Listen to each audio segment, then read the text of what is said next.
Greetings and welcome to Equestrian's Library. Today we're talking about Xenophon and his treatise on horsemanship. Just to give you some background on who this person was, he was a Greek who lived from 431 BC to 354 AD. 354 BC. Would have been a really long life. He was a student of Socrates and a Greek mercenary. And he was also an aristocrat who himself was a mounted soldier. This book, towards the end, starts going into what armor you might want to wear while you're going into battle on horseback. And that kind of leads you into his other treatise on being a cavalry general. He is best well known for his work Anabasis, which talks about his return journey from fighting in Persia as a Greek mercenary. He was born in Athens, Greece. However, he fought under the Spartans, and because of this, he was banned from Athens, because Athens and Sparta did not get along at the time. And he later ended up in Corinth, Greece, where he lived out the rest of his days. In this treatise, however, and forgive me, I do not have a paper copy to show you guys. The Kindle version that I have was free, so if you are curious, go check it out. It won't cost you anything. And it is a translation by H.G. Dakins, and he does a wonderful job, or she does a wonderful job of giving you the beautiful prose translation while also underneath saying, this is what it literally meant, and just so you know. They also give you references to look up for the references that he uses. For instance, there's another Greek horseman and cavalryman that was famous. He apparently had a statue erected for him around this time in Athens, and Xenophon talks about that and says, I'm not really a big fan of the guy, but he and I agree on some points with horsemanship, and I think that's wonderful. So, and I think it's interesting he addresses that, and you get to see some of the political and social, who was popular and who people were looking at. And on top of this is what people thought of horses, especially as far as anatomy goes. Not all of it's correct. And this is what they were wearing, and this is what they were recommending with horses. Keep in mind, this was also written before the invention of the stirrup. So when he talks about conformation and choosing a horse that's going to be comfortable to sit on, they didn't have saddles with trees like we do now, and they didn't have stirrups. These guys were doing a lot of charging and wheeling around and shooting a bow and arrow from a horse's back, all while holding on with their knees, with no stirrups to stand up in or any of that, which is pretty remarkable. So let's get to it. Some of his training outlines are interesting in that they sound very familiar. Anyone who's ever looked at John Lyons or read Monty Roberts or any of those guys who talk about natural horsemanship, they say a lot of the same things that Xenophon said centuries ago. And whereas Xenophon does talk about what the horse does when it's loose and out with companions, a lot of what I think that his perspective is coming from is from being a military leader and understanding what is required to get good performance out of both man and beast, and in a cooperative way, and building trust.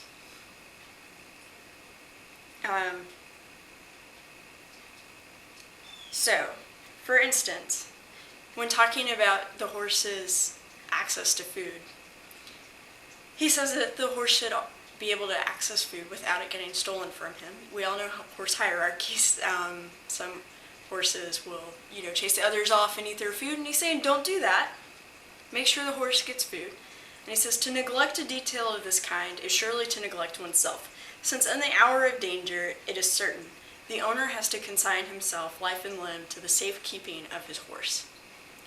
He's saying, you're going into battle on this creature, you want to make sure it's well fed and healthy, so that it has the energy and the strength to carry you, and even carry you away so that you don't end up dying in battle.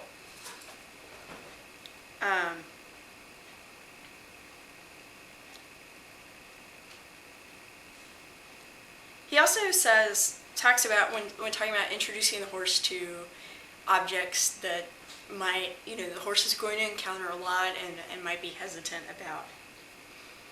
He says, thus when a horse is shy of any object and refuses to approach it, you must teach him that there is nothing to be alarmed at, particularly if he be a plucky animal. Or, failing that, touch the formidable object yourself, and then gently lead the horse up to it. So he's saying, if the horse is spooky, let it examine it, and if it's still spooky, you touch it and show that, no harm is going to come from touching this object. The opposite plan of forcing the frightened creature to blows only intensifies its fear.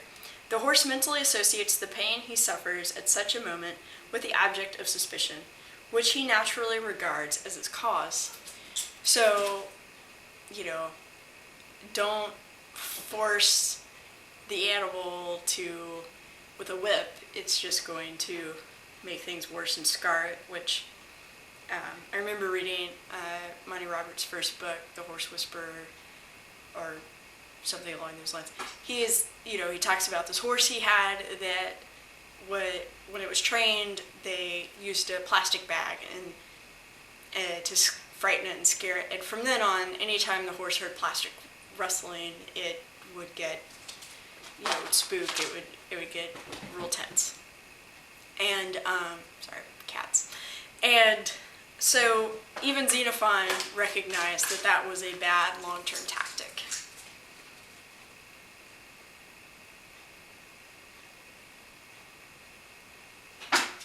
Let's see. Another thing that I wanted to share with you guys from here is this one where it talks about when the exercise should be over. Xenophon realized that letting the horse just relax was a bit of a treat.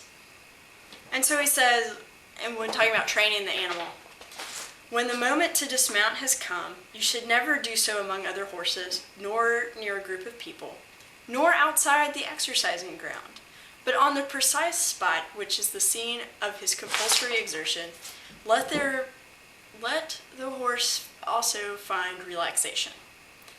And I just think, A, it's beautifully put, and B, it makes sense. It's saying, let this arena not just be a place of sweat and turmoil, but also a place where the work ends and the animal gets to just sit and breathe for a minute.